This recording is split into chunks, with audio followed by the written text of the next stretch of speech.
안녕하세요. 노동법 카페원. 그동안 잘 지내셨죠? 네. 코로나는 안 걸리신 것 같고요. 네, 안 그렇습니다. 예. 회사에서도 이제 이렇게 전화 오는 거 보면 코로나19 감염자 또는 격리자에 대해서 어떻게 처리해야 되냐, 유급 처리할 건지 무급 처리하는지 이에 대한 문의가 좀 급증을 하고 있는 것 같아요. 그렇죠. 예. 그래서 오늘은 이제 코로나19 격리자에 대한 급여 처리 방법에 대해서 한번 알아보시죠. 네.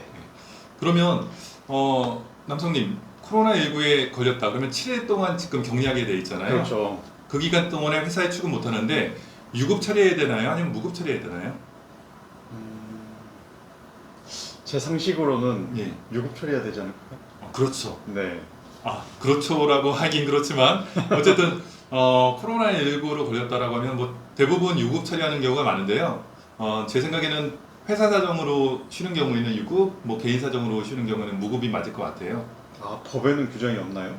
예, 법에는 뭐 휴업 같은 경우에는 적용 규정이 하고 있는데요. 법보다는 이제 회사의 사규에서 정해야 될 사항인 것 같아요.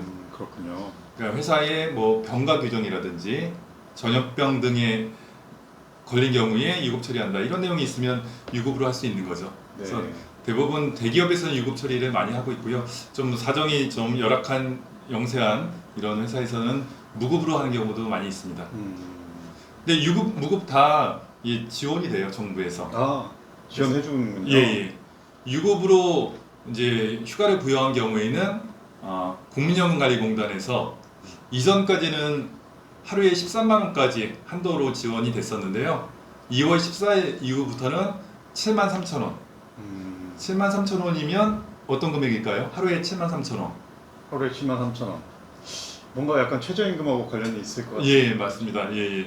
최저 1급에 해당하는 금액까지 이제 지원이 됩니다.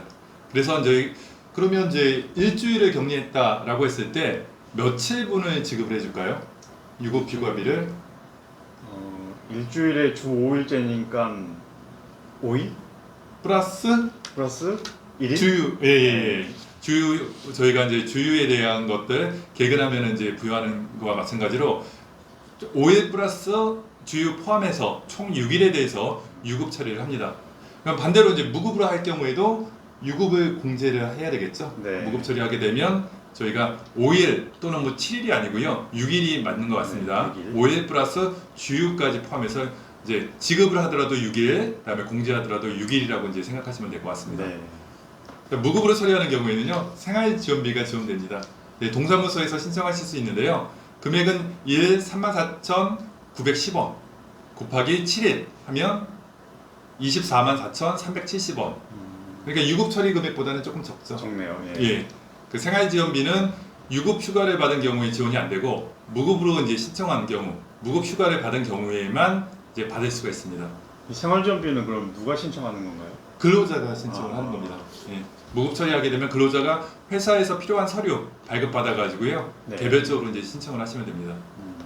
그렇군요. 그러면 생활지원비라고 하면 이제 무급 처리하게 되기 때문에 당장 이렇게 생계가 좀 어려울 수도 있잖아요. 네. 그러면 근로자가 생각할 수 있는 게 그러면 무급 처리한다고 하니까 저 연차 휴가 처리해 주세요라고 이제 할 수가 있는 거죠. 그렇죠. 네. 저희가 쓸 수 있겠네요. 그래서 그러니까 연차 휴가를 사용하면서 무급 처리하는 경우도 가능합니다.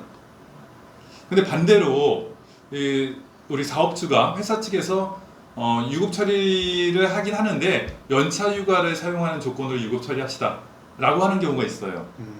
이런 경우에는 좀 문제되지 않을까요? 그렇죠. 연차휴가는 원래 근로자가 신청권을 가지고 있기 때문에 그렇죠. 근로자의 권리이기 때문에 사용자가 이게 권유를 할 수 있겠지만 이거를 강제하는 거는 이제 법적으로 문제될 소지가 있습니다. 그렇죠. 그래서 회사 측에서 유급 처리하는 거는 연차 휴가와 별개라고 보시면 됩니다. 우리 이제 그 정부의 방역 지침 코로나19 관련한 생활비 지원 이제 매뉴얼에서도 연차 휴가는 유급 휴가와 구별된다, 별개다라고 이제 분명하게 명시하고 있습니다. 회사가 유급 처리해줬다고 해서 무조건 연차가 줄어드는 건 아니네요. 그렇죠.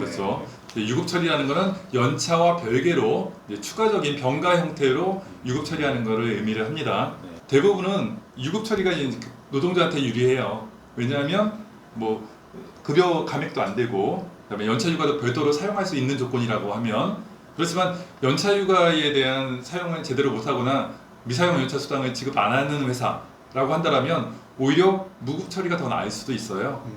무급 처리하고 지원금을 받는 거죠. 그렇죠. 생활지원금을 받을 수 있기 때문에 차라리 무급 처리하는 회사가 연차휴가까지 종합적으로 생각했을 때는 더 유리할 수 있다라는 겁니다.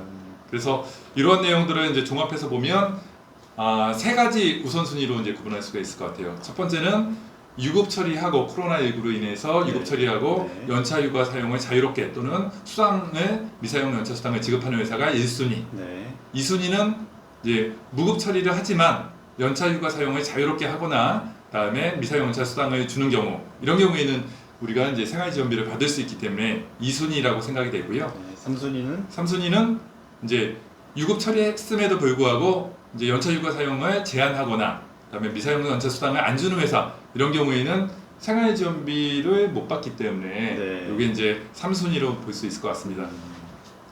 그러면 정리하면 회사 입장에서는 일단 유급 휴가를 부여할 것인가 말 것인가. 이걸 그렇죠. 먼저 결정한 다음에 예, 유급 무급에 대한 권리는 결정권은 회사한테 있다. 그렇죠. 그렇지만 연차휴가 사용권에 대한 결정권은 근로자가 가지고 있다라는 거죠. 예. 유급이나 무급이나 모두 다 생활지원비 또는 유급휴가 지원비가 나오기 때문에 각각 회사 또는 근로자의 선택에 따라서 이제 사용하시면 될 것 같습니다. 네.